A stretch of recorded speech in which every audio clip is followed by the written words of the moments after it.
पहला जो आर्टिकल है, ये आर्टिकल जो ये पिक्चर है डायरेक्टली फ्रॉम बजट। ये बजट का ब्रेकडाउन बता रहे हैं कि कौन से सेक्टर में कितना आउटले हुआ है, ठीक है। बजट का एक्सपेंडिचर कौन से सेक्टर में कितना हुआ है, ठीक है। जैसे इंटरेस्ट पेमेंट के लिए हमारे बजट में कितना हुआ है, it is around 14 lakh crore, ठीक है, 14.03 लाख करोड़। ये वाला नंबर को शॉर्ट करना हो तो ऐसा लिखा जाता है 14.03 लाख करोड़, ठीक है। इंटरेस्ट पेमेंट के लिए यूजुअली जो इंटरेस्ट पेमेंट जो है, इसको हमेशा ही बजट में हर साल बहुत बड़ा शेयर मिलता है, ठीक है। तो ये इंटरेस्ट पेमेंट के लिए अगर इसको देखोगे बजट के फॉर्मेट में, ठीक है, तो बजट एस्टिमेट्स का ये 26% जो है इंटरेस्ट पेमेंट के लिए ही एलोकेट किया गया है। कितना? 26.26% of the budgetary allocations has been done for interest payment, ठीक है। और अदर लायबिलिटीज के लिए 5.56 लाख करोड़, 5.56 लाख करोड़, ठीक है। और अगर आप ये देखोगे तो ये जो है बजटरी एक्सपेंडिचर के जो इसका पहले का एक्सपेंडिचर है, ठीक है, बजटरी एक्सपेंडिचर का, ठीक है, टोटल एक्सपेंडिचर का जितना शेयर है उससे इस बार 0.61 परसेंटेज पॉइंट्स ज्यादा है। Means it is increase in share from the previous budget. जो टोटल बजटरी एक्सपेंडिचर में इसका शेयर होता था अदर लायबिलिटीज के लिए, इस बार थोड़ा सा बढ़ गया है, ठीक है। इसके बाद नेक्स्ट मेजर एक्सपेंडिचर जो है वो आप देखेंगे कहां पे? डिफेंस में और ट्रांसपोर्ट में, ठीक है। डिफेंस को अगर आप ट्रांसपोर्ट को देखोगे तो it is the second largest sector जिसमें एलोकेशन हुआ है। कितना हुआ है? 5.98 लाख करोड़, 5.98 लाख करोड़, ठीक है। Then defence 5.94 lakh crore, okay. Then food में 2.27 लाख करोड़, एग्रीकल्चर में 1.62 लाख करोड़, फर्टिलाइजर्स में 1.7 लाख करोड़, एजुकेशन में 1.39 लाख करोड़, एनर्जी में। तो ये सारे सेक्टर्स में बताया गया है। अर्बन डेवलपमेंट में 85,000 करोड़, 55,000 करोड़ जो है वो है आईटी और टेलीकॉम से, साइंटिफिक डिपार्टमेंट्स के लिए। आईटी और टेलीकॉम के लिए 74.56 लाख करोड़। इंपॉर्टेंट नंबर्स नहीं है, इंपॉर्टेंट ट्रेंड है। इंपॉर्टेंट क्या है? ट्रेंड है। ट्रेंड मतलब किस किस सेक्टर का बढ़ाया गया है और किस किस सेक्टर का कम किया गया है, ठीक है।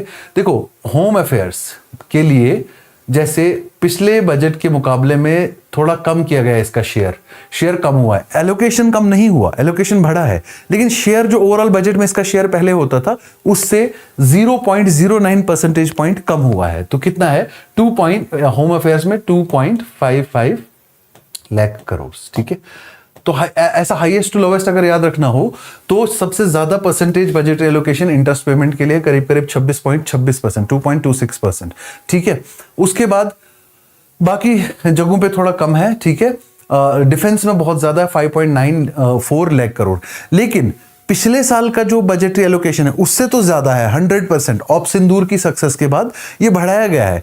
लेकिन जो परसेंटेज शेयर अब बजट में कितना शेयर इसका होता था वो शेयर थोड़ा कम हुआ है। तो ये ध्यान रखना है। ये क्या बोलता है क्वेश्चन में? कभी कभी पूछते हैं कि the allocation to the defence sector has reduced when we see in terms of share of the budget, ठीक है। शेयर ऑफ द बजट के टर्म में डेफिनेटली रिड्यूस हुआ है, लेकिन अमाउंट जो है वो इंक्रीज हुआ है, ठीक है। हाँ, अब 10,000 करोड़ डोजेज फॉर बायोफार्मा।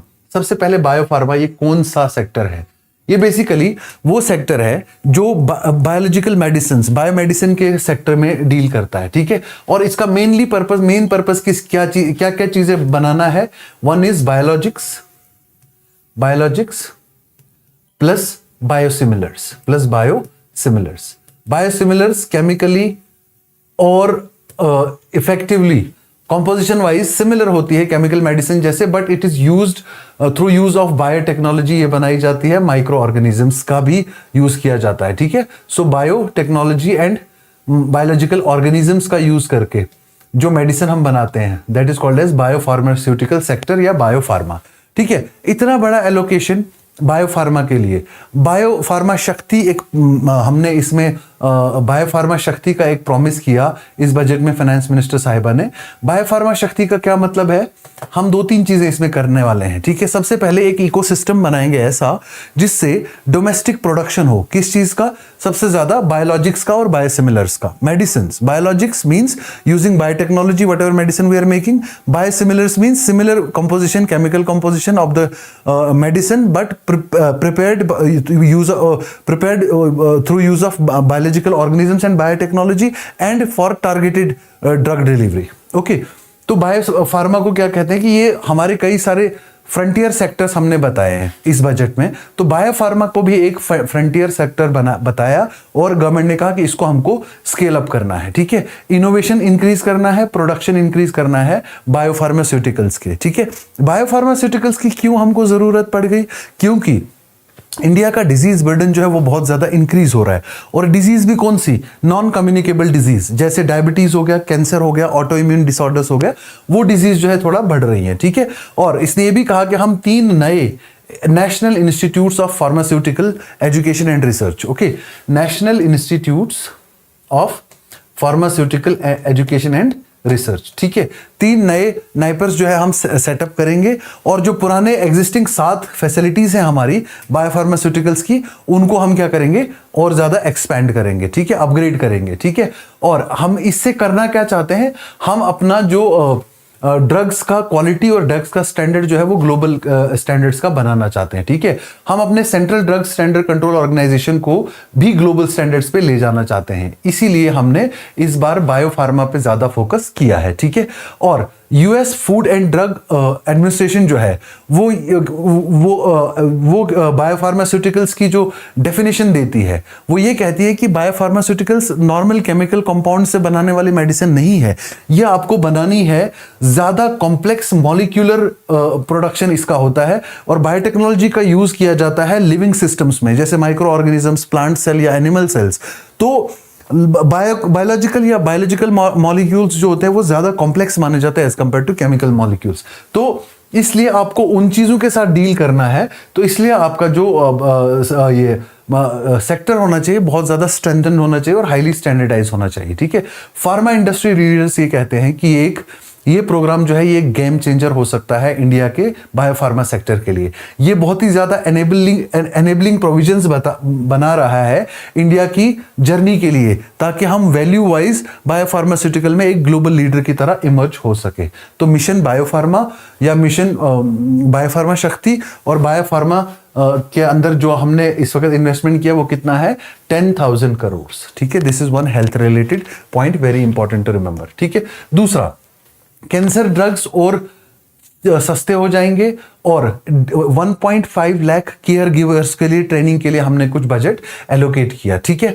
अभी हमने सबसे पहले गवर्नमेंट ने क्या कहा कि हम जितने भी कैंसर से रिलेटेड ड्रग्स इंपोर्ट करते हैं उनके ऊपर क्या करेंगे, हम ड्यूटी एग्जम्पशन देंगे। ड्यूटी एग्जम्पशन मींस कोई भी इंपोर्ट ड्यूटी उनको पे करने की जरूरत नहीं है, ठीक है। Full exemption on basic custom duty on 17 cancer related medicine, 17 cancer related medicine पे हमने क्या किया, फुल ड्यूटी एग्जम्पशंस दे दिया, ठीक है। दूसरा, हम ये कह रहे हैं कि सिर्फ कैंसर ही एक लाइफ थ्रेटनिंग डिजीज नहीं है, हम और इसमें 7 मोर डिजीज हम इसमें ऐड करेंगे जिनके लिए इंपोर्ट्स को हम ड्यूटी फ्री करेंगे। 7 मोर डिजीज हम इसमें क्या करेंगे, ऐड करेंगे जो लाइफ थ्रेटनिंग डिजीज होंगी, ठीक है।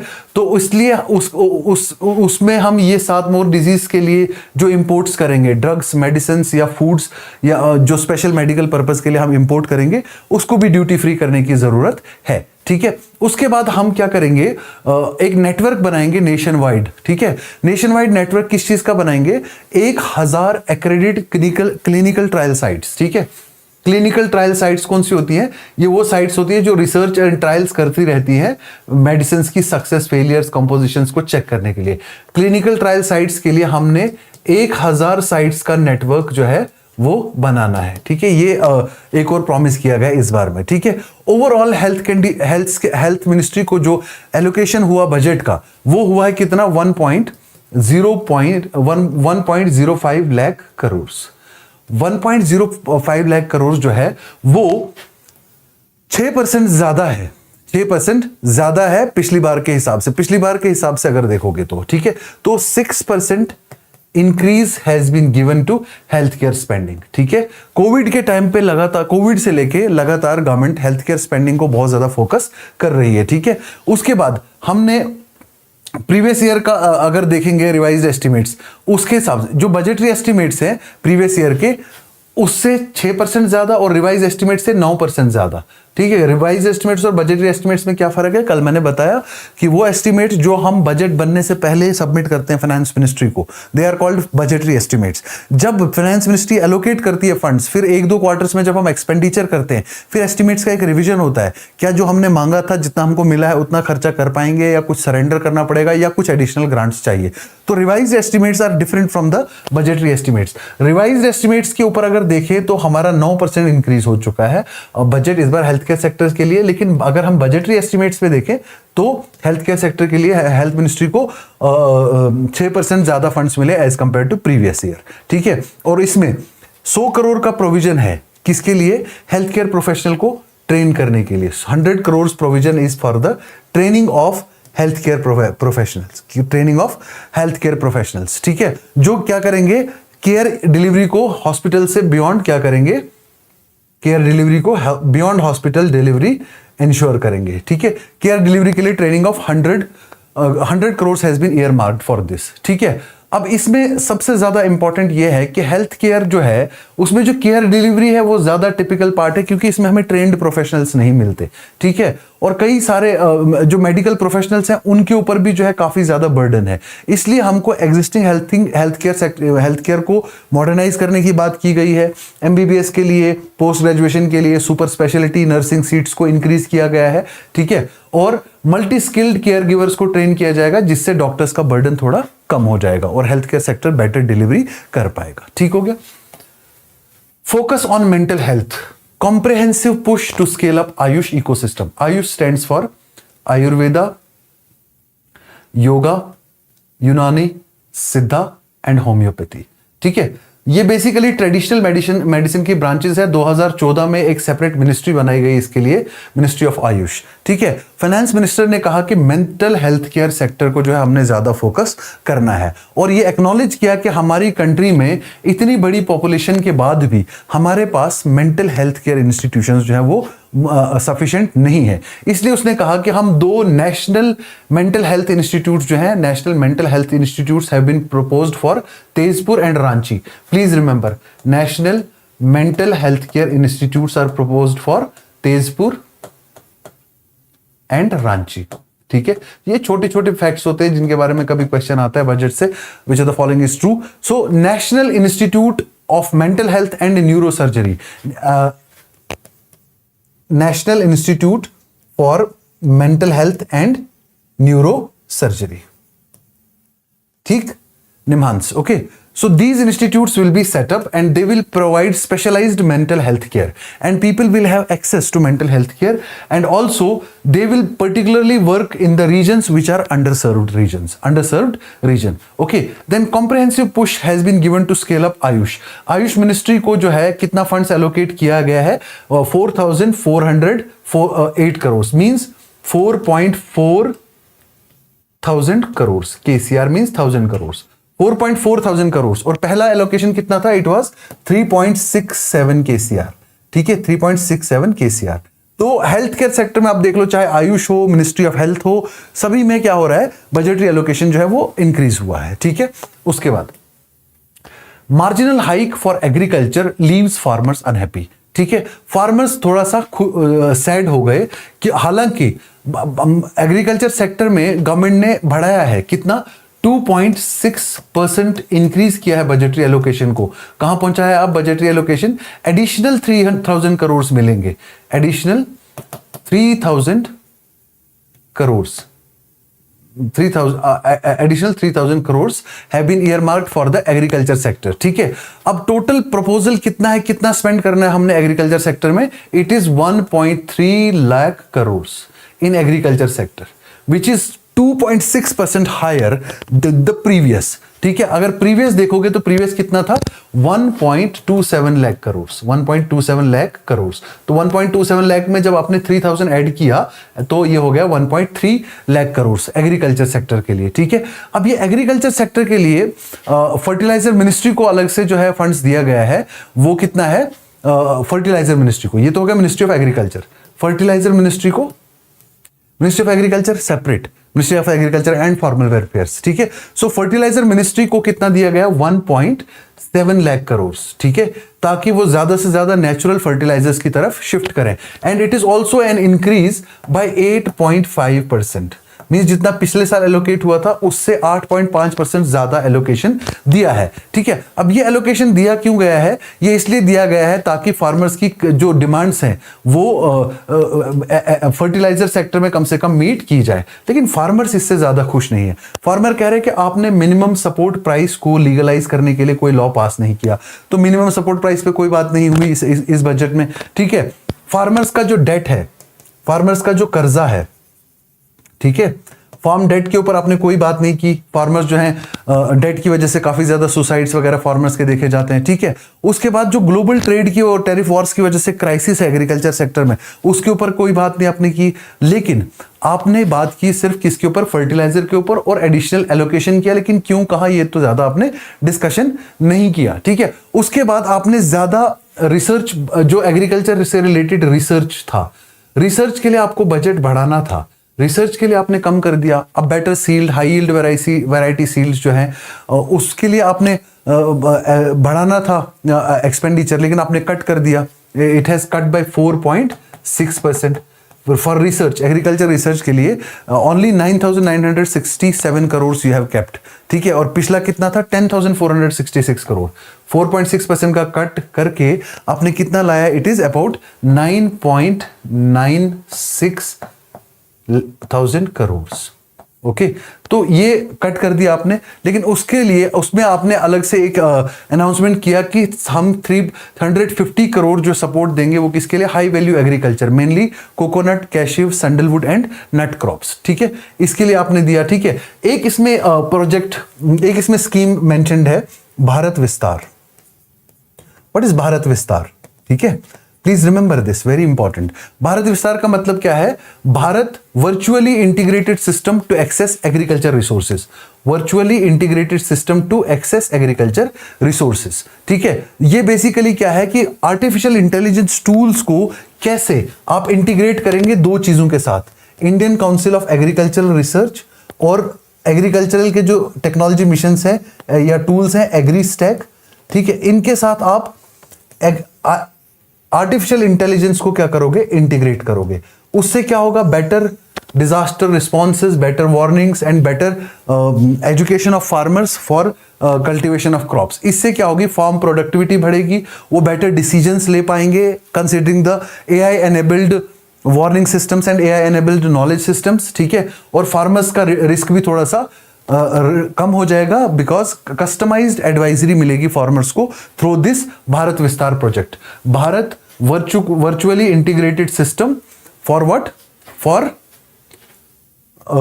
access to access agriculture resources, to access agriculture resources. Okay, so अब ये कह रहे हैं कि जो बजट में आपने इतना सब कुछ किया है इसमें, और जो आप एक्चुअल स्पीचेस में कह रहे हैं कि फार्मर्स की इनकम को डबल करना है, फार्मर्स को नेचुरल फार्मिंग की तरफ लेकर जाना है, एमएसपी का गारंटी देना है, तो वो एक्चुअल प्रोमिसेस जो हैं थोड़ा सा मिसिंग है इस बजट में, इसलिए फार्मर्स थोड़ा सा अनहैप्पी है। ठीक है,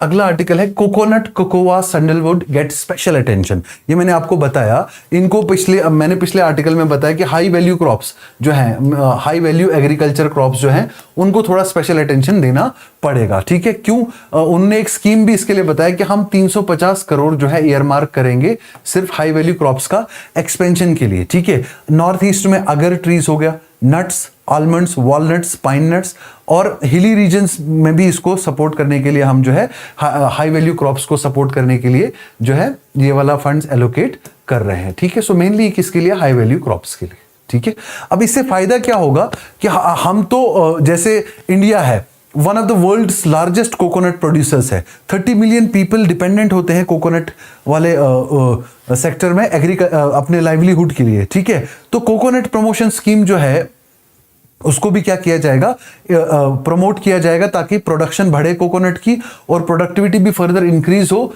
उससे क्या होगा कि और एक इसमें स्टेप बताया गया कि non productive old coconut trees को हम नई सैपलिंग्स के साथ भी रिप्लेस करेंगे ताकि इसमें हम ज्यादा से ज्यादा रिलायंस जो है वो अचीव कर सकें, ठीक है। सेल्फ रिलायंस अचीव करना is the main purpose, particularly in high value crops like cashew, cocoa etcetera etcetera, ठीक है। सैंडलवुड प्रमोशन के लिए सेंटर ने क्या कहा कि स्टेट गवर्नमेंट्स के साथ हम पार्टनर करेंगे और सैंडलवुड का प्रमोशन में प्रोसेसिंग में कैसे आगे बढ़ेंगे, that has to be partnered with the states, ठीक है। और यह भी कहा गया है कि कॉटन टेक्नोलॉजी मिशन या mission on pulses, hybrid seeds, makhana board जो पिछले बजट्स में जिनको इंट्रोड्यूस किया गया था उनके बारे में अभी इस बार कोई बात नहीं हुई, इसलिए ऑल इंडिया किसान सभा ने इस पे भी थोड़ा सा दुख जताया है, ठीक है। More money and new schemes for live stocks and fisheries, ठीक है। सिंपल याद रखना, लाइव स्टॉक अगर हम बात करें एनिमल हस्बेंड्री में, ठीक है, लाइव स्टॉक में मिनिस्ट्री ऑफ एनिमल हस्बेंड्री को 21% की बढ़ोतरी दी है प्रीवियस ईयर में, ठीक है। There is a 21% increase in budget allocations, ठीक है, and the budget allocation is 6.15 KCR, 6.15 thousand crore, okay. इसी तरह मिनिस्ट्री ऑफ फिशरीज सेक्टर को जो है वो कितना दिया गया है budgetary support, 2.7 KCR। Ministry of fisheries को बजट सपोर्ट दिया गया है 2.7 KCR, ठीक है। अब फिश की जो फार्मर्स प्रोड्यूसर ऑर्गेनाइजेशन है, वुमेन लेड ग्रुप्स जो हैं, स्टार्टअप्स जो है, मार्केट लिंकेजेस डेवलप करने के लिए ये सारा पैसा एलोकेट किया गया है लाइव स्टॉक और फिशरीज सेक्टर के अंदर, ठीक है। और मेनली जो फोकस ये है कि वैल्यू चेन कैसे डेवलप किया जाए, ठीक है, developing value chain in fisheries and live stock sector, ठीक है। तो ये थोड़ा सा इंपॉर्टेंट है, ठीक है। और इसमें हमको करना क्या है, प्रोडक्टिविटी को इंप्रूव करने की बात की गई है, एनिमल हेल्थ को इंप्रूव करने की बात की गई है, ठीक है। इंफ्रास्ट्रक्चर और जो लाइव स्टॉक का और फिशरीज का इंफ्रास्ट्रक्चर वैल्यू चेन है उसको इंप्रूव करना है, ठीक है। और ब्रीड इंप्रूवमेंट के लिए एनहांस सपोर्ट प्रोवाइड करना है, ठीक है। और expansion of veterinary services and disease prevention initiatives, all we have to bring to ensure quality output in livestock and fisheries sector, ठीक है। Booster shot for education and skilling, education के budget को बढ़ा के 14.21% increase किया गया है। मुझे लगता है सबसे ज्यादा इंक्रीज इसी सेक्टर में होना चाहिए था, लेकिन हालांकि मॉडरेट इंक्रीज है 14.21%। तो टोटल बजट कितना सैंक्शन किया गया है, 1.39 LCR, ठीक है, 1.39 लाख करोड़, ठीक है। और मेनली किस पे, समग्र शिक्षा स्कीम और केंद्रीय विद्यालय संगठन के लिए जो है फाइनेंस मिनिस्टर ने ये कहा है, ठीक है। और हमने सबसे इंपॉर्टेंट 5 यूनिवर्सिटी टाउनशिप्स, ठीक है, 5 यूनिवर्सिटी टाउनशिप्स डेवलप करनी है एजुकेशनल हब्स के रूप में। 5 university townships will be developed, okay. और एजुकेशन और एम्प्लॉय कैसे हमको प्रोग्रेस करना है, E2E, एजुकेशन टू एम्प्लॉयमेंट, ठीक है। तो ये प्रोग्रेस के लिए भी जो है इसमें थोड़ा सा मेंशन किया गया है, खास करके जो गर्ल्स हॉस्टल्स का और ज्यादा गर्ल्स हॉस्टल का एक्सपेंशन करना, ठीक है। एटलीस्ट गर्ल्स हॉस्टल जो है ज़्यादा से ज़्यादा एस्टेब्लिश किए जाएं, ठीक है। एकलव्य मॉडल रेजिडेंशियल स्कूल्स, अटल टिंकरिंग लैब्स, ठीक है, एंटरप्रेन्योरशिप डेवलपमेंट स्कूल्स के अंदर, ठीक है। Content creator labs, special feature content creator labs, research and innovation को प्रमोट करने के लिए content creator labs. Content creators मतलब ऐसा ही हो टिकटॉकर्स नहीं, ठीक है, जो एक्चुअल यूजफुल कंटेंट क्रिएट करते हैं एजुकेशन सिस्टम में, खास करके एनिमेशन, विजुअल इफेक्ट्स, गेमिंग्स और कॉमिक्स में, AVGC, हाँ, education, visual effects, gaming and comics sector में जो इनके लिए कंटेंट क्रिएशन लैब्स जो है 15,000 सेकेंडरी स्कूल्स में डेवलप करनी है और 500 कॉलेजेस में डेवलप करनी है, ठीक है।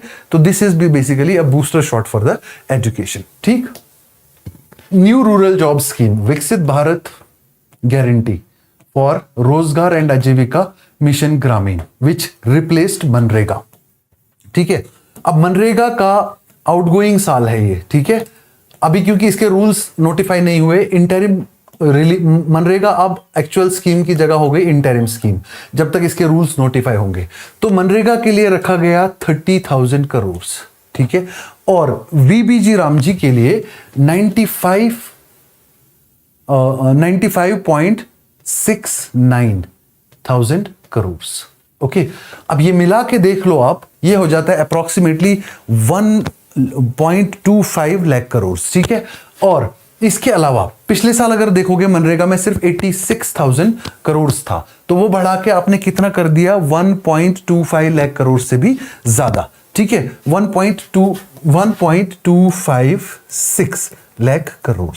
ओके, 1.256 लाख करोड़ आपने इंक्रीज कर दिया। ठीक है, और आपको याद दिला दें, ये सिर्फ 60% है जो सेंटर ने देना है, प्लस जब इसमें हम स्टेट्स का 40% करेंगे, प्लस जब हम इसमें मैथमेटिक्स लगाएं और स्टेट्स का जब हम कैलकुलेशन करें, तो ये कितना हो जाएगा, ये अप्रोक्सीमेटली कितना हो जाएगा स्टेट्स का और ये मिला के, it will be basically approximately 2.31 lakh crore के आसपास चला जाएगा। कितना, 2.31 लाख करोड़ के पास आ जाएगा। ठीक है, लेकिन union minister for rural development Shivraj Singh Chouhan, ठीक है, वो अलग ही कहानी कहते हैं। ठीक है, वो कह रहे हैं कि ये हिस्टोरिक है कि हमने 86,000 करोड़ से मनरेगा का बजट बढ़ा के इतना कर दिया। अरे भाई साहब, इतना कहाँ, यहां से तो सिर्फ यहां तक किया है आपने, या मान लेते हैं यहां तक किया क्योंकि 30,000 आपने मनरेगा में भी रखा। ठीक है, लेकिन भाई साहब आप ये मत गिनो ना, इसमें तो स्टेट्स का भी कंट्रीब्यूशन है। ठीक है, तो वो कह रहे हैं कि हिस्टोरिक ये बड़ा स्टेप है कि 21% हाइक हमने कर दिया है मनरेगा की एलोकेशन में। ठीक है, अब क्रिटिक्स ये कहते हैं कि आपने बढ़ा है 125 वर्क डेज, और हमारे पास जो जॉब कार्ड होल्डर्स हैं वो हैं करीब करीब 8.65 लाख करोड़। ठीक है, कितना, 8.65 लाख, सॉरी 8.5 करोड़ हमारे पास, not lakh, sorry, extremely sorry, 8.65 crore हमारे पास वर्कर्स हैं, जॉब कार्ड होल्डर्स हैं। और अगर इनको आपको सबको 125 डेज पे काम देना है तो आपको ये बजट कम पड़ेगा। आपको एक्चुअली कितना चाहिए, आपको टोटल एक्सपेंडिचर चाहिए, और 355 रुपए पर डे के हिसाब से भी अगर पे करते हो तो आपको कितना चाहिए, 3.83 लाख करोड़। तो आपका सेंटर का एलोकेशन फिर मनरेगा का भी मिला के और स्टेट का भी 40% मिला के, तो वो तो हो रहा है सिर्फ 2.31 लाख करोड़। तो इसका मतलब इसमें अभी भी फंडिंग कम है। लेकिन हकीकत यह है 100 दिन ही लोग काम नहीं कर रहे थे मनरेगा के अंडर, 8 से 9% लोग ही काम कर रहे थे 100 दिन पे, तो 125 दिन कौन लेने वाला है, समझ रहे हो मेरी बात को। तो ये है बेसिकली, और ये उसने कहा कि ये इनलाइन है किसके साथ, दिस एम्प्लॉयमेंट जनरेशन। और फाइनेंस कमीशन की ग्रांट्स जो हैं हमने पंचायत के लिए भी रखी है, कितना, 55,900 करोड़। ओके, या फिर सिंपली 55.9 थाउजेंड करोड़। ओके, ये इस तरीके से फिगर्स को याद रखा जा सकता है ट्रेंड्स के लिए, जस्ट ट्रेंड्स के लिए। ठीक है, okay, with allocation of ₹500 crore, centre bets for manufacturing of sports good in India. हम चाहते हैं कि स्पोर्ट्स गुड की मैन्युफैक्चरिंग में हम एक ग्लोबल लीडर बने। ठीक है, उसके लिए हमने कितना रख दिया, 500 करोड़ में। और ये कहा गया बजट में कि हमारे पास खूब सारा पोटेंशियल है, हमारे पास कितना है, खूब सारा पोटेंशियल है। ठीक है, अब ministry of youth affairs and sports ministry, ठीक है, उसका बजट जो वैसे ही बढ़ा दिया गया। पहले उसके पास सिर्फ कितना था, करीब करीब 3,346 करोड़ था। अब ministry of youth affairs and sports, इसका बजट याद रखना, simply it is about 4.47 thousand crore. Okay, which was increased, earlier it was 3.34 crore. ठीक है, तो काफी ज्यादा इंक्रीज, ये कम से कम 100 करोड़ 1000 करोड़ से ज्यादा इंक्रीज किया गया है। ठीक है, अब स्पोर्ट्स अथॉरिटी ऑफ इंडिया जो नोडल बॉडी है, नेशनल कैंप्स या लॉजिस्टिक अरेंजमेंट्स करती है एथलीट्स के लिए, ट्रेनिंग वगैरह, उसका बजट भी एनहांस किया गया। पहले उसको इसमें से ही 880 करोड़ दिया जाता था, अब 917 करोड़ उसके लिए अलग से बता दिया गया। ठीक है, लेकिन नेशनल डोप टेस्टिंग लेबोरेटरी और नेशनल एंटी डोपिंग एजेंसी, इनका बजट थोड़ा कम कर दिया गया, ठीक है। और खेलो इंडिया प्रोग्राम के लिए separately 924 crore. So basically this is to enhance the participation of youth in sports activities, ठीक है। And participation of youth in sports activity is inversely proportional to participation of youth in drug addictions. Get the point? So drug menace को कर्ब करने के लिए इसीलिए इस बार इस पे थोड़ा ज्यादा फोकस किया गया, और ऑल्सो इसमें कैपिटल एक्सपेंडिचर पे फोकस किया। High quality and affordable sports goods जो है वो इंडिया में बनेगी, तो थोड़ा कैपिटल एक्सपेंडिचर भी होगा स्पोर्ट्स सेक्टर के अंदर। दिस इज द फोकस, ठीक है। ऑप सिंदूर के बाद मेजर बूस्ट मिला डिफेंस सेक्टर को, ठीक है। डिफेंस सेक्टर को मेजर बूस्ट कैसे मिला? 7.8 लाख करोड़, हाईएस्ट 7.85 लाख करोड़। इतना कभी भी डिफेंस सेक्टर को एलोकेशन नहीं हुआ। This is highest ever allocation, ठीक है। और बजट में क्या बोला कि हमको अपने मिलिट्री कैपेबिलिटीज को अपग्रेड करना है पहला, और कहां पे लेकर जाना है? ग्लोबल स्टैंडर्ड्स पे लेकर जाना है, ठीक है। तो टोटल एलोकेशन को बढ़ाया कितना गया? हाँ, इस वक्त बढ़ाया गया कम से कम बढ़ा के इसको कितना कर दिया? 7.85 लाख करोड़, ठीक है। ये 7.85 lakh crore is estimated 2% of our estimated GDP. अपनी जीडीपी का हम 2% जो है वो अपने डिफेंस पे खर्चा करने वाले हैं 2026-27 में, ठीक है। और इंक्रीज कितना हुआ है? This 7.5 lakh crore is an increase by 15.919% increase, ठीक है। इसमें से हमको 22% खर्चा करना है सिर्फ किसके ऊपर? कैपिटल एक्सपेंडिचर पे, जो कि कितना है? 2.19 लाख करोड़। ये सिर्फ डिफेंस सेक्टर में हम कैपिटल एक्सपेंडिचर पे खर्चा करना है। मींस डिफेंस इक्विपमेंट जो है वो हमको प्रोक्योर करना है। प्रोक्योरमेंट अरेंजमेंट डिफेंस के जो है इमरजेंसी प्रोक्योरमेंट्स के लिए, ठीक है, मैन्युफैक्चरिंग के लिए, डोमेस्टिक मैन्युफैक्चरिंग के लिए, ठीक है, या acquisition of assets for the defence purpose, जैसे एयरक्राफ्ट हो गए, शिप्स हो गए, सबमरीन्स हो गई, ठीक है, ड्रोन्स हो गए, स्मार्ट वेपन्स हो गए, या स्पेशलिस्ट व्हीकल्स हो गई। ये सारे चीजों के लिए हमको ज्यादा खर्चा करना है, ठीक है। और ये कह रहे हैं कि this is a step towards attaining आत्मनिर्भरता इन डिफेंस सेक्टर, आत्मनिर्भरता in defence sector, defence preparedness के लिए, ठीक है। तो definitely it is a positive step. Why? Because a country with a very strong defense is always at a winning edge, and it is always at a better position to tackle the global uncertainties as well as global conflict like situations, very particularly for India which is surrounded by notorious neighbors. तो ये बहुत एक positive and progressive step है, ठीक है। अब budget जो है वो ये कह रहा है कि क्लीन एनर्जी के लिए हमको पुश करना है। इसके लिए हमको क्या करना है? ड्यूटीज कट करनी है, इंपोर्ट ड्यूटी कट करनी है। खासकर किस चीज के ऊपर? इंपोर्ट ड्यूटी खास करके हमको उन चीजों के लिए हमको कट करनी है जो हमारे सोलर एनर्जी, सोलर सेल्स या लिथियम आयन बैटरीज के लिए यूज होती है। ड्यूटी कट्स किस किस के ऊपर करेंगे हम? Duty cuts on imports of raw material for lithium ion batteries and solar cells. Lithium ion batteries और सोलर सेल्स के लिए हमको जो रॉ मटेरियल चाहिए, जैसे एक मैटर इन्होंने बताया भी है इसमें, सोलर को ग्लास को बनाने के लिए sodium antimonate, okay, sodium antimonate, जिसके ऊपर ऑलरेडी 7.5% का इंपोर्ट ड्यूटी था। सोडियम एंटीमोनेट 7.5% का ड्यूटी था इस पे, ठीक है। अब ड्यूटी कितना कर दिया हमने? सोडियम एंटीमोनेट पे 0, ठीक है, 0% ड्यूटी कर दिया हमने इसके ऊपर, ठीक है। और भी कई सारी चीजें, जैसे न्यूक्लियर पावर की मैन्युफैक्चरिंग के लिए जो कंपोनेंट्स हमको चाहिए, जैसे कंट्रोलर या प्रोटेक्टर एब्जॉर्बर रॉड्स होती हैं, उन पे भी हम ड्यूटी कट्स करेंगे ताकि हम एनर्जी सिक्योरिटी और एनर्जी ट्रांजिशन में श्योर कर पाएं, हम क्लीन एनर्जी की तरफ जा पाएं, ठीक है। अभी सेंटर ने जो शांति बिल जब पास किया था, अगर आपको याद हो, नवंबर में मैंने पढ़ाया था, sustainable harnessing of nuclear energy for transforming India, ये वाला जो बिल दिसंबर में पास हुआ था, ठीक है। उस बिल के अंडर कैबिनेट ने 2000 करोड़ का अप्रूवल दिया था। किसके लिए? Privatisation of nuclear energy sector और development of small modular reactors. At least हमको 5 स्मॉल मॉड्यूलर रिएक्टर्स जो हैं डेवलप करने थे 2033 तक, 2033, ठीक है। उसी को कंटिन्यू करते हुए एटॉमिक एनर्जी के एलोकेशन को थोड़ा बढ़ा दिया गया, 2% से बढ़ा दिया गया, ठीक है। 38,400 करोड़ इसका एटॉमिक एनर्जी सेक्टर का कर दिया, ठीक है। और एटॉमिक एनर्जी रिसर्च के लिए 8% इंक्रीज कर दिया। एटॉमिक एनर्जी रिसर्च के लिए 8% इंक्रीज करके वो 10,000 करोड़ जो है इसका। अब ministry of new and renewable energy को सरप्राइज राइज दिया एलोकेशंस में, ठीक है। पिछले साल सिर्फ 26.5 हजार करोड़ दिया था, इस साल 32.9 crore. Ministry of renewable energy 32.9 thousand crore. Okay, so ministry of new and renewable energy के लिए। अब ये जो सारी चीजें हैं ये किस लिए हैं? ये सारी चीजें जो है हम नई न्यूक्लियर एनर्जी या क्लीन एनर्जी की तरफ कैसे ट्रांजिशन कर पाए in our commitment to attain zero CO2 emissions. हमको जीरो CO2 एमिशंस के लिए हमको सस्टेनेबल एनर्जी, क्लीन एनर्जी की तरफ शिफ्ट करना पड़ेगा।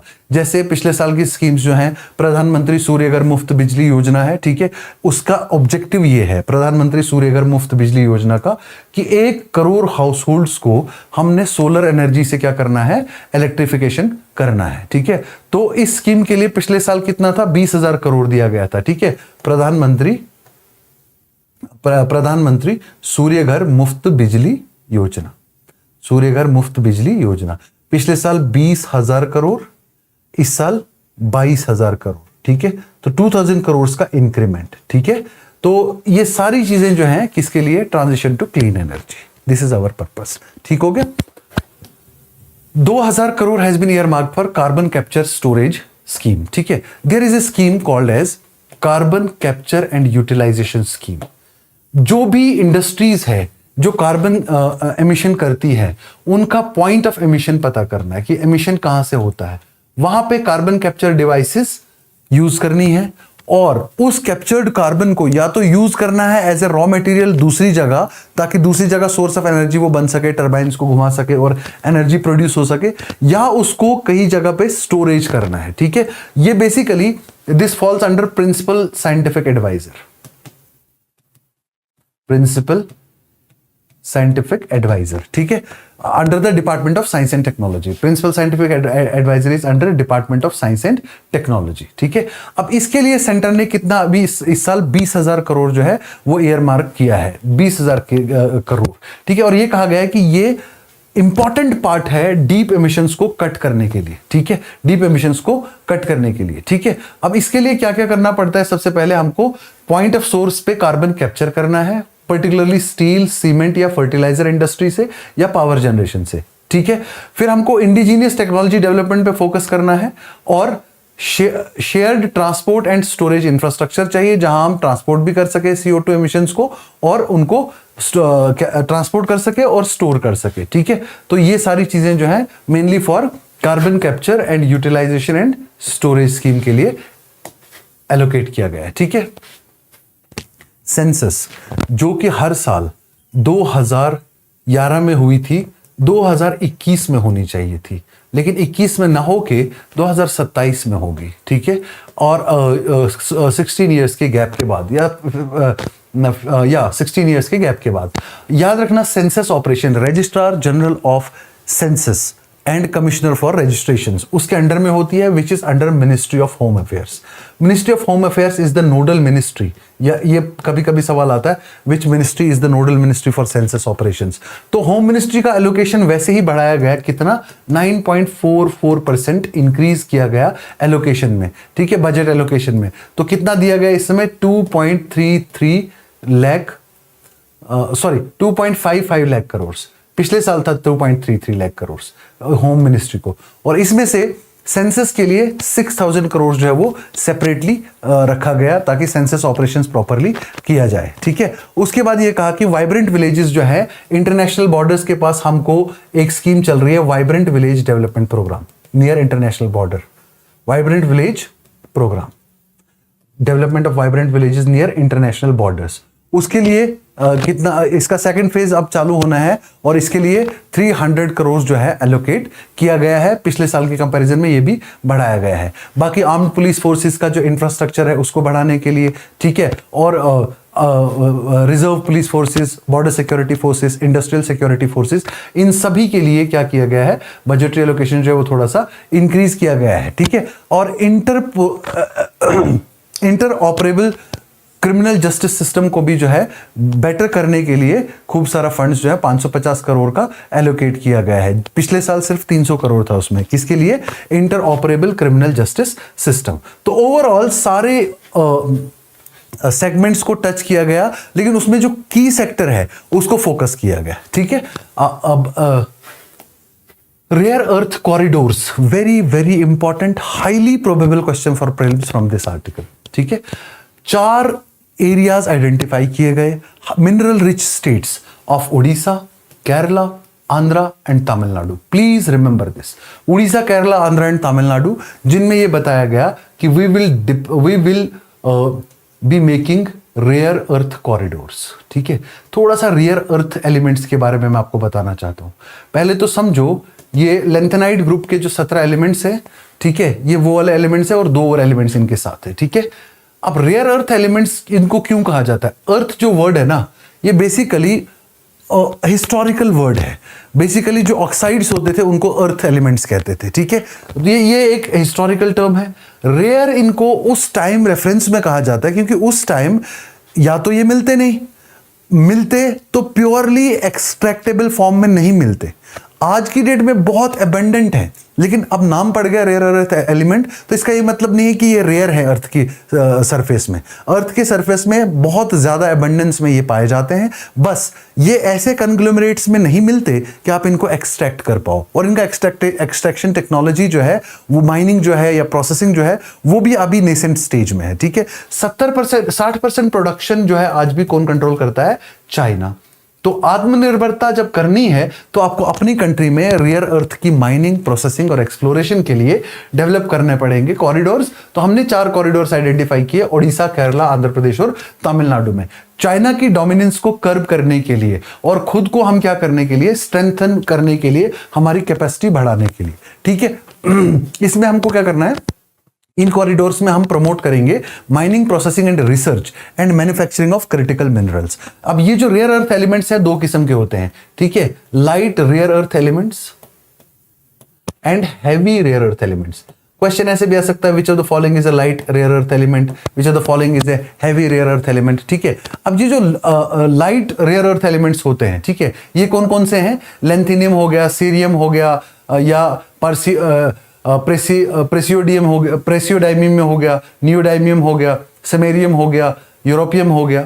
हैवी अर्थ में कौन से आते हैं? गैडोलियम हो गया, ट्रिबियम हो गया, डिस्प्रोसियम हो गया, होल्मियम हो गया, एर्बियम हो गया, थ्यूलियम, इट्रिबियम, ल्यूटीशियम, स्कैंडियम, इट्रियम। ठीक है, एक इसमें मेंशन नहीं है, उसका नाम है प्रोमीथियम।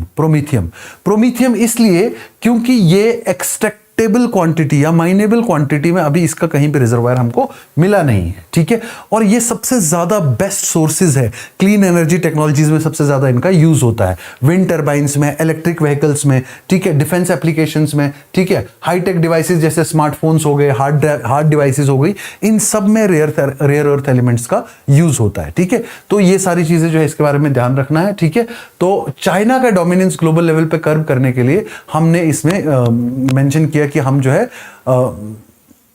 अब हमने कितना इंपोर्ट किया है। ठीक है, हमने 45% से ज्यादा इंपोर्ट्स हम कर रहे हैं चाइना से। ठीक है, पहले 14.1 मिलियन डॉलर्स का इंपोर्ट करते थे हम 2014 में। 10 साल में हमने इसको इंक्रीज करके 17.5 मिलियन डॉलर्स तक का इंपोर्ट अब हम 10 साल में, 2024 की डेटा बता रहा हूं जो बजट में मेंशन्ड है। ठीक है, तो इसलिए हमको इसमें सेल्फ रिलायंस अटेन करने के लिए इसके ऊपर जो है फोकस करना है, ताकि हम चाइना से इंपोर्ट्स कट करें। ठीक है, एक्सपेंडिचर कम हो गए जल जीवन मिशन के ऊपर, क्यों? क्योंकि huge corruptions and huge irregularities have been reported. Almost every state has reported irregularities in जल जीवन मिशन। उसके बावजूद भी गवर्नमेंट ने 67,600 करोड़ ईयर मार्क कर दिया जल जीवन मिशन के लिए। अगर याद हो 2021-22 के बजट में ये स्कीम लॉन्च किया गया था ताकि पोर्टेबल वाटर्स जो है हर रूरल हाउस होल्ड को मिल सके। ठीक है, हर घर जल इसका एक सबमिशन, इसका एक सब स्कीम था। ठीक है, अब तमिलनाडु, गोवा, त्रिपुरा, महाराष्ट्र, राजस्थान, इन सभी एरियाज में इरेगुलरिटीज पाई गई, फिर penalties and recoveries processes start किए गए। उत्तर प्रदेश में 14,264 कंप्लेंट्स इरेगुलरिटीज इन जल जीवन मिशन। तो ये जल जीवन मिशन बेस्ट एग्जांपल है कि अच्छी स्कीम्स भी अगर पुअर इंप्लीमेंटेशन हो तो फेलियर्स होती है। ठीक है, poor implementation has led to huge irregularities, लेकिन डिस्पाइट दैट गवर्नमेंट ने काफी ज्यादा इसमें फंड्स एलोकेट इस बार भी किए, इसलिए क्योंकि इसमें कहा कि दिसंबर 11 2025 के हिसाब से अगर हम देखें तो 12.52 करोड़ रूरल हाउस होल्ड क्या है, उनको टैप वाटर मिला है जल जीवन मिशन के तहत। तो हम ये नहीं कह सकते कि ये एक फेलियर स्कीम है। बस इसमें इंप्लीमेंटिंग एजेंसीज जो करप्शन कर रही थी, 112 इंप्लीमेंटिंग एजेंसीज को रिकवरी नोटिसेस भेजे गए हैं और उनसे रिकवरी जो है वो स्टार्ट की गई है। ठीक है, ये तो हो गया आपका जल जीवन मिशन का। ठीक है, उसके बाद next, marginal hike in social justice and tribal affairs. Social justice और tribal affairs, social justice mainly किसके लिए, scheduled caste, OBCs, scheduled tribes. ठीक है, इन सभी जो डिनोटिफाइड ट्राइब्स वगैरह, इनके वेलफेयर के लिए काम करते हैं। ठीक है, मेनली किसमें, मेनली जो उनको स्कॉलरशिप्स वगैरह के फॉर्म में। ठीक है, या फिर उनके लिए कुछ training programmes, skill development programmes. ठीक है, इसके लिए इनको जो है अलग अलग फंड्स दिए गए हैं। ठीक है, सोशल जस्टिस डिपार्टमेंट को कितना दिया गया, 13,000 करोड़ 13,000 करोड़ दिया गया सोशल जस्टिस को, और 15.4 करोड़ दिया गया ट्राइबल अफेयर्स मिनिस्ट्री को। ठीक है, और खास करके ये जो दिया गया है mainly for empowerment of denotified tribes. Okay, there is one scheme that is called a scheme for empowerment, scheme for economic empowerment of denotified tribes, SEED scheme. Okay, scheme for economic empowerment of denotified tribes. ठीक है, इन tribes की empowerment के लिए जो ये scheme launch की गई है, इस स्कीम में उनको मेजॉरिटी क्या दिया गया है, इम्पीटस दिया गया है, और सीनियर सिटीजन्स को जो है उनका बजट भी एलोकेट इंक्रीज किया गया बाय 100 करोड़। कौन सी स्कीम के लिए, अटल वायो अभ्युदय योजना। ओके, अटल वायो अभ्युदय योजना। ठीक है, this is for the old age people. ठीक है, तो अलग अलग सोशल जस्टिस, ट्राइबल अफेयर्स को हालांकि थोड़ा सा कम फोकस। ठीक है, सेमीकंडक्टर मिशन 2.0 बताया गया कि ये लॉन्च किया जाएगा, अनवील हुआ है, अभी लॉन्च नहीं हुआ। अभी हम सेमीकंडक्टर मिशन 1.0 में चल रहे हैं। ठीक है, semiconductor mission, Indian semiconductor mission 1.0 जो है सेमीकंडक्टर सेक्टर की कैपेबिलिटीज को बढ़ाने के लिए ये किया गया था। ठीक है, और ISM 2.0 को क्या बोले गए, इक्विपमेंट या मटेरियल प्रोडक्शन के लिए ये जरूरी है। ठीक है, और ISM इंडियन सेमीकंडक्टर मिशन 1.0 को कितना बजट एलोकेटेड है, 76,000 crore to expand semiconductor production in India. ठीक है, particularly electronic component manufacturing scheme, ECMS। ठीक है, इलेक्ट्रॉनिक कंपोनेंट मैन्युफैक्चरिंग स्कीम, इसका जो एलोकेशन है वो बढ़ा दिया गया और कर दिया गया कितना, 40,000 करोड़ 40,000 करोड़। पहले कितना था, 22,000 करोड़। ठीक है, अब ये आउटले जो है डबल कर दिया गया इस स्कीम में, वो इसलिए क्योंकि इस सेक्टर में सबसे ज्यादा कैपेबिलिटी है, सबसे ज्यादा कैपेबिलिटी है। ठीक है, मोस्टली सेमीकंडक्टर प्रोडक्शन के लिए, जिसके ऊपर हम डिपेंडेंट हैं इंपोर्ट्स के लिए, अगेन फ्रॉम चाइना। ठीक है, during COVID first wave and second wave, huge shortage of semiconductor devices led to huge problems, particularly where the chips are required, mainly automobile sector and automation of the economy and other areas. ठीक है, Buddhist circuits, Shashi Tharoor का 3-4 दिन पहले एक article आया था regarding India का tourism sector. उसने कहा था कि इंडिया में कई सारे सेक्टर्स हैं जो हम कनेक्ट कर सकते हैं। इंडिया का कल्चर सर्किट हो गया, बुद्धिज्म सर्किट हो गया, क्रिकेटिंग सर्किट हो गया। ठीक है, तो हमने बुद्धिज्म सर्किट के ऊपर फोकस किया, हाइकिंग ट्रेल्स के ऊपर फोकस किया, और टूरिज्म को ग्रोथ पाथ पे लाने के लिए। ठीक है, अब टूरिज्म को ग्रोथ पाथ पे लाने के लिए हमने एक पायलट स्कीम किया, किसके लिए, 10,000 गाइड्स को हमने क्या करना है, ट्रेन करना है। अगर आपको याद हो उस आर्टिकल में मैंने बताया था कि शशि थरूर जी ने ये रिकमेंडेशन दिया, कहा कि ऐसा ट्रेंड गाइड्स होने चाहिए जो बहुत प्लीजेंट एक एक्सपीरियंस दे दें टूरिस्ट्स को, ठीक है। तो और इसमें 20 आइकॉनिक टूरिस्ट साइट्स जो हैं वहां पे ये टूरिस्ट बाद में पोस्ट किए जाएंगे for guidance of the for hospitality and protocol to the tourist, ठीक है। उसके बाद नेशनल इंस्टीट्यूट ऑफ हॉस्पिटैलिटी हम क्या करेंगे, सेटअप करेंगे नेशनल इंस्टीट्यूट ऑफ हॉस्पिटैलिटी, और ये national institute of hospitality train करेगा गाइड्स को हॉस्पिटैलिटी एंड प्रोटोकॉल में, ठीक है। National destination digital knowledge grid, national destination digital knowledge grid, ठीक है। हम ये national destination digital knowledge grid जो है बनाएंगे, जो डिजिटली डॉक्यूमेंट करेगा सारी प्लेसेस को, स्पिरिचुअल प्लेसेस को, कल्चरल प्लेसेस को, हिस्टोरिक सिग्निफिकेंस वाली प्लेसेस को। तो उन सारी प्लेसेस में क्या करेंगे हम, फिर कल्चरल टूरिज्म जो है वो क्या करेंगे, एक्सपैंड करेंगे, ठीक है। नॉर्थ ईस्ट में मेनली जो टूरिज्म बूस्ट करने के लिए एक स्कीम जो है बताई गई कि बुद्धिस्ट सर्किट्स जो है हम नॉर्थ ईस्ट स्टेट्स में बढ़ाएंगे, ठीक है। नॉर्थ ईस्ट में अब मोस्टली जो आपको पता होगा ज्योग्राफी से 7 सिस्टर स्टेट्स है। 7 सिस्टर स्टेट्स में ये बुद्धिस्ट सर्किट्स जो है हम 6 स्टेट्स में डेवलप करने जा रहे हैं, 6 आउट ऑफ 7 सर्किट। अब 6 में से बाहर कौन सी स्टेट है, मेघालय। इसको ऐसे याद रखना ज्यादा आसान है। कभी पूछा जा सकता है कि बुद्धिस्ट सर्किट में कौन कौन सी स्टेट्स जो है डेवलप करने के लिए हम बात कर रहे हैं, तो उसमें आसाम, अरुणाचल प्रदेश, त्रिपुरा, मणिपुर, मिजोरम, 1 2 3 4 5, मेघालय नहीं है इसमें, आसाम हो गया, अरुणाचल प्रदेश हो गया, त्रिपुरा हो गया, मणिपुर हो गया, मिजोरम हो गया, और 7 state I am not able to recall, एक बार देख लो, ठीक है। हाँ, तो ऑल दो 7 स्टेट्स, हाँ सॉरी सिक्किम, या सिक्किम, कभी कभी दिमाग पॉज ले लेता है, ठीक है। तो ये 7 स्टेट्स को हमने क्या करना है, ये 7 स्टेट्स में हमने करना है इस समय अपना ये बुद्धिस्ट सर्किट को डेवलप करना है, ठीक हो गया। ठीक, उसके अलावा हमने कल्चरल हेरिटेज को भी क्या करना है, रिवाइव करना है। बजट ने क्या कहा, 15 आर्कियोलॉजिकल साइट्स बताई, जिसमें Lothal, Dholavira, Rakhigarhi, then Adichanallur, then Sarnath, Hastinapur and Leh. ये सारी साइट्स को 15 आर्कियोलॉजिकल साइट्स है हमारी, जिनको हम डेवलप करेंगे कल्चरल हेरिटेज साइट्स को, ठीक है। उसके बाद कई सारे इकोलॉजिकल और सस्टेनेबल एनवायरनमेंट टूरिज्म करने के लिए हमको Himachal Pradesh, Uttarakhand, Jammu Kashmir, Araku Valley in Eastern Ghats, then Podigai Malai in western Ghats, ये सारे एरियाज जो हैं इनमें हम क्या करेंगे, इको टूरिज्म ट्रेल्स जो है स्टार्ट करेंगे, ठीक हो गया। तो ये बेसिकली टूरिज्म को बढ़ाने के लिए, ठीक। Centre floats incentives for manufacture of and training of aircraft and seaplane operations, ठीक है।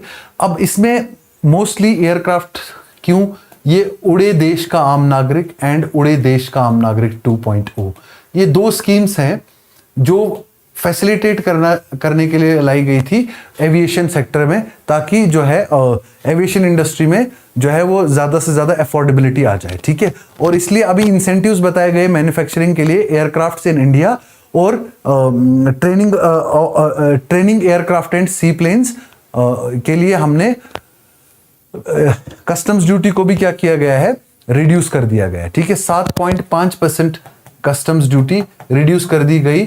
पहले कितनी थी, earlier it was 15% customs duty, अब कितना कर दिया, रिड्यूस टू 7.5%। क्यों, क्योंकि इससे क्या होगा, जो भी रॉ मटेरियल इंपोर्ट होगा एयरक्राफ्ट मेंटेनेंस के लिए, रिपेयर के लिए, ओवरहॉल के लिए, या डिफेंस सेक्टर के लिए, सिविलियन एरोस्पेस सेक्टर के लिए, तो वो जो है थोड़ा सा सस्ता हो जाएगा। उससे manufacturing of aircraft and seaplane जो है वो थोड़ा सा इंसेंटिवाइज होगा, ठीक हो गया। Container making inland waterways on new course, ठीक है। हम क्या कर रहे हैं कि इनलैंड वाटरवेज के लिए हम कंटेनर्स को क्या कर रहे हैं, बनाने के लिए इंसेंटिवाइज कर दिया इस बजट में, ठीक है। और कितना हमने कंटेनर्स के लिए 10,000 करोड़ का एलोकेशन रखा इस बजट में कंटेनर्स की इंसेंटिवाइजेशन के लिए, ठीक है। कोविड-19 के टाइम पीरियड पे हमने, गवर्नमेंट ने ये रियलाइज किया कि इंडिया के पास फ्रीट ट्रांसपोर्ट के लिए एक एडिशनल सी रूट होना चाहिए। मेनली हम कहाँ से अपने इंडिजीनियस शिपिंग से हम फ्रीट ट्रांसपोर्ट के लिए जो है ज़्यादा और अपनी कैपेसिटी ऐड कर सकते हैं इनलैंड वाटरवेज। ठीक है, अब इंडिजीनियस शिपिंग में इनलैंड वाटरवेज हमको डेवलप करने हैं। ठीक है, इस बजट में हम ये कह रहे हैं कि हम 20 नेशनल वाटरवेज को और ऑपरेशनलाइज करेंगे। और मेन फोकस कौन सा है? नेशनल वाटरवे 5 न्यूज में है, बजट में है, इंपॉर्टेंट हो गया ये आपके प्रीलिम्स पॉइंट ऑफ व्यू के लिए। नेशनल वाटरवे 5 कहां से कहां? उड़ीसा से वेस्ट बंगाल कनेक्ट करेगा। ठीक है, उड़ीसा में कौन सी जगह? तिलचर। ठीक है, Talcher in Orissa, Talcher in Orissa. It will connect to Paradip and Dhamra port. Okay, Paradip and Dhamra port. Dhamra port. A total length of this sea route has been also mentioned some 600 something kilometers. ठीक है, mostly in Odisha, small part in West Bengal also. ठीक है, और अभी हमारा waterways का जो contribution है वो कितना कंट्रीब्यूशन है कार्गो शिपमेंट में?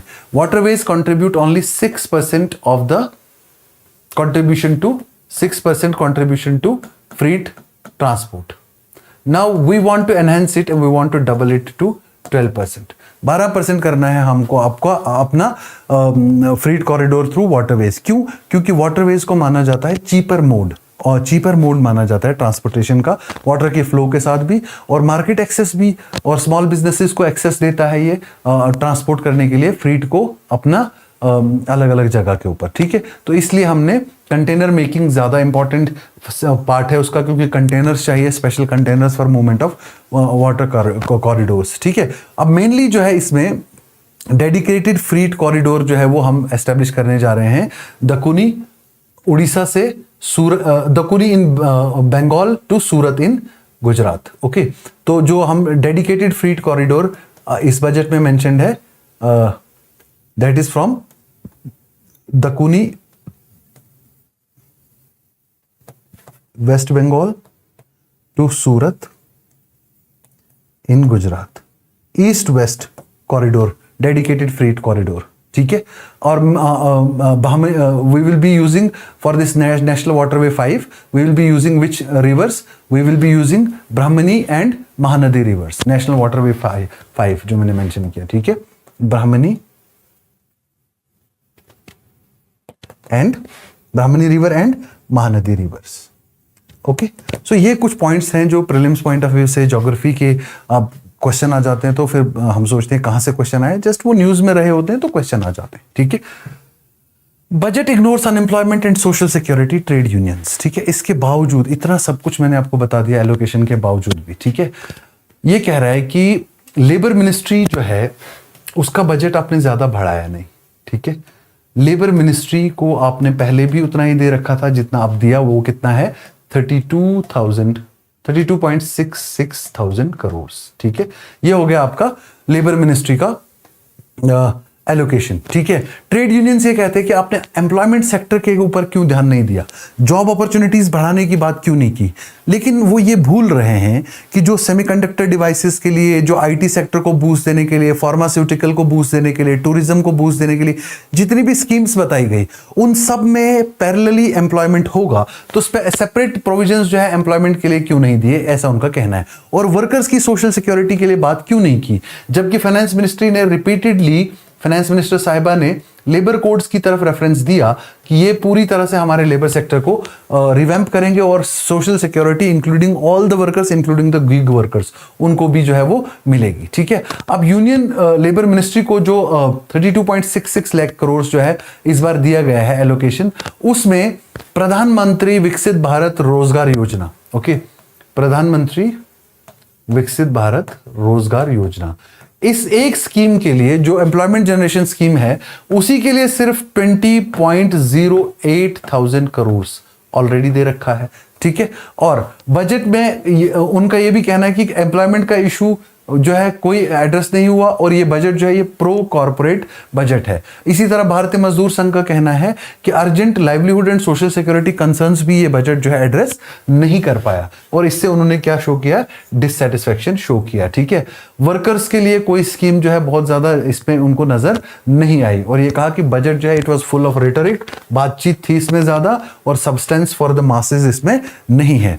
जबकि आज का द हिंदू का एडिटोरियल जो मैं कल डिस्कस करूंगा, रीजन ये है कि मैं बजट के ही आर्टिकल्स अभी डिस्कस कर रहा हूं। ठीक है, आज के द हिंदू के एडिटोरियल में एक बहुत वंडरफुल आर्टिकल आया है जो ये कहता है कि ये वाला बजट जो है सबसे सॉलिड बजट इसलिए है क्योंकि इसमें फ्यूचर लॉन्ग टर्म रेजिलियंस और सस्टेनेबिलिटी की ज़्यादा कोशिशें हैं और जो इमर्जिंग सेक्टर्स है जैसे बायोफार्मा सेक्टर हो गया, आईटी सेक्टर हो गया, आर्टिफिशियल इंटेलिजेंस का इंटीग्रेशन हो गया एग्रीकल्चर में, लाइव स्टॉक, फिशरीज, टूरिज्म, ये सारे जो है इमर्जिंग सेक्टर्स हैं। Micro small medium enterprises, manufacturing sector, aerospace, defence, हर एक सेक्टर को इस तरह से रिवैम्प किया गया है, इस तरह से एलोकेशन किया गया है कि पूरी तरह से आत्मनिर्भरता जो है वो हम अटेन कर सके और ये पूरी तरह से अलाइंड है हमारे विकसित भारत 2047 के विजन के साथ।